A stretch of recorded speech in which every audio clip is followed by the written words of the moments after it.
Dans les belles histoires, on se retrouve souvent comme si on ne s'était jamais quitté. Le 24 janvier, les Bleus sont réunis à Nice pour leur stage de préparation. 2 semaines ensemble, avec en ligne de mire le tournoi de la confirmation. Voilà ce qu'il y a sur votre carnet. La qualité de notre préparation, de notre vécu commun, cadre de jeu, bien sûr très important, mais cadre de vie. On vit comme on joue, vous le savez. Quand on joue bien, on vit bien. Quand on vit bien, on joue bien. Et tout ce qu'on va faire sur le cadre de vie, tout ce que vous allez faire, ce que disait Rafa, sortez de vos chambres, vivez ensemble, profitez de l'expérience que nous vivons, c'est ça qui nous densifie, c'est ça qui nous rend plus forts, c'est ça qui nous fait arriver par en haut sur les matchs. L'objectif, c'est de continuer à arriver par en haut sur les matchs. Donc l'objectif, il est simple, le projet de cette semaine, c'est Rome. Rome, Italie. D'entrée, le 15 de France se met au travail. 2 semaines dans une bulle, où chaque minute compte. 2 jours comme de nuit, au soleil, sous la pluie. Les Bleus n'ont pas de temps à perdre. Dans les écoles de rugby. On va changer notre sens d'échauffement.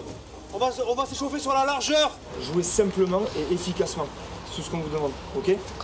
Allez, Allez, on est parti les gars, séparés. Pour les aider, l'équipe de France A7 joue les partenaires d'entraînement de luxe. C'est très intéressant parce qu'ils n'ont pas du tout le même profil que des joueurs qu'on rencontre le week-end. Ils ont plus d'appui, ils vont chercher les épaules, donc ça change d'habitude.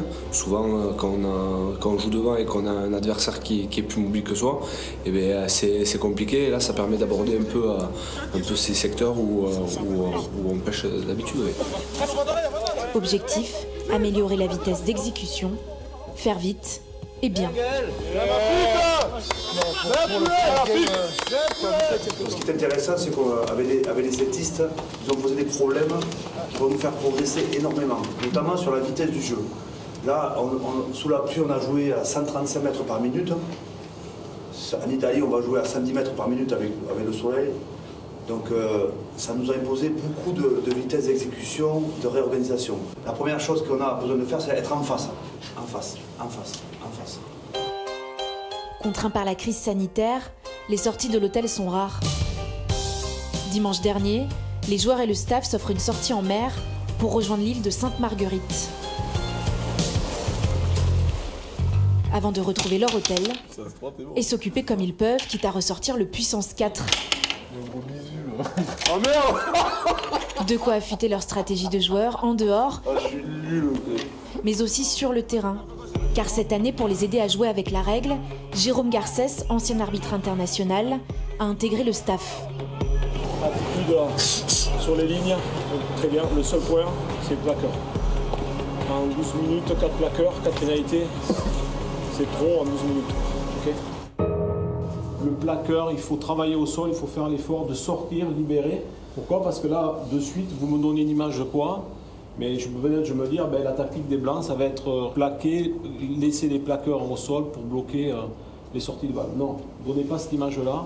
On a vu les endroits où ça allait pas trop, le plaqueur il sortait pas vite de la zone et ça Jérôme Garcès nous l'a fait remarquer et il va falloir travailler sur ça pour ce match contre l'Italie. Nous on réfléchit en tant que joueur, mais un arbitre il est en dehors de tout ça, il connaît pas la stratégie des uns, la stratégie des autres et lui il se fait une perception de l'équipe et c'est vrai que par nos gestes, par nos actions, on peut essayer de faire réfléchir autrement, quoi.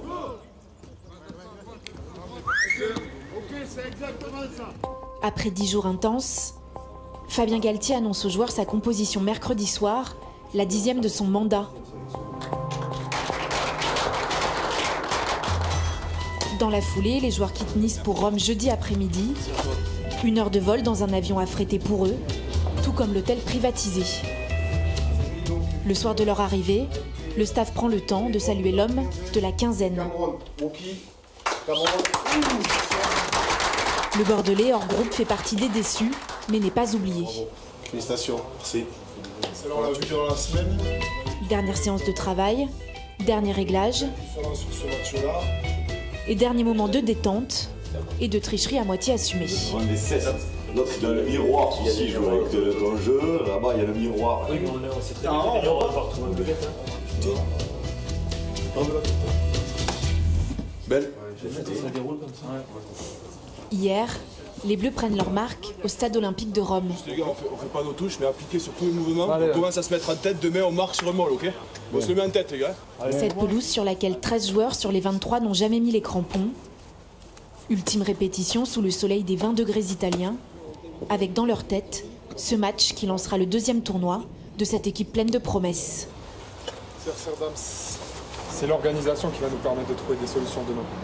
Ok? Donc juste un bloc et tout ça. Allez, gars, c'est bien. Les gars, on est parti, c'est carré. Objectif, faire encore mieux que le précédent tournoi, où les Bleus de Fabien Galtier avaient terminé deuxième.